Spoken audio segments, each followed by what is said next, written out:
Tiniyak ng Czech Republic ang kanilang suporta sa Pilipinas, kaugnay naman ang nagpapatuloy na sigalot nito laban sa China sa usapin ng West Philippine Sea at binigyang diin na dapat igalang ang pandaigdigang batas. Sa isang panayam, inilarawan ni His Excellency Karel Hedge, Ambassador of the Czech Republic to the Philippines, na komplikado ang relasyon ng China at Pilipinas dahil sa magkaibang pananaw ng dalawang bansa. Gayunman, binigyang diin din ng embahadora ninindigan ang Czech Republic kasama ng iba pang mga kaalyadong bansa sa pagsuporta sa Pilipinas. Dagdag pa ni Hedge, dapat igalang ng China ang naging pasya ng United Nations Convention on the Law of the Sea o ng UN Clause at iwasan ang panghihimasok sa Exclusive Economic Zone o EEZ ng Pilipinas. Tatandaang noong 2016 nagwagi ang Pilipinas sa makasaysayang kaso laban sa China matapos namang ibasura ng Permanent Court of Arbitration sa The Hague ang malawak na pag-angkin ng Beijing sa West Philippine Sea. Ngunit tumanging kilalanin ng China ang naturang desisyon at patuloy na ipinagpumilit ang kanilang presensya sa pinagtatalo ng karagatan.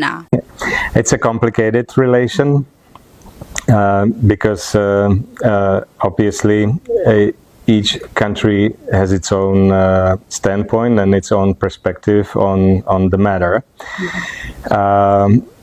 But I will say this much, that the Czech Republic, just like other like-minded countries, stands with the Philippines on the issue because we believe that the Philippine claims are substantiated by the decision of the international institutions, namely the UNCLOS, and as such, decisions of international bodies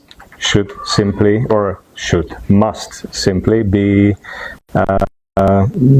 complied with, fulfilled, and therefore it is our belief that China should also respect the UNCLOS decisions and should respect the decision that was. Ito ay kasabay sa Cine Europa 28 na inorganisa naman ng Eastern Visayas State University sa pamamagitan ng Office of Internalization katuwang ang Delegation of the European Union to the Philippines, kung saan ipinakita sa mga estudyante ang isang pelikula na The Sea of Hope. Ang eksklusibong pakikipagpanayam ng Bombo Radio Tacloban kay His Excellency Karel Hedge, Ambassador of the Czech Republic to the Philippines.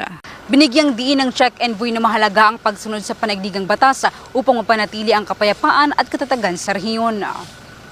At yan ang ulat mula dito sa impila ng Bombo Radio Tacloban. Ito si Bombo Shiela Encio. And this is Bombo Radio Philippines, the #1 and most trusted source of news and information. Basta Radio, Bombo.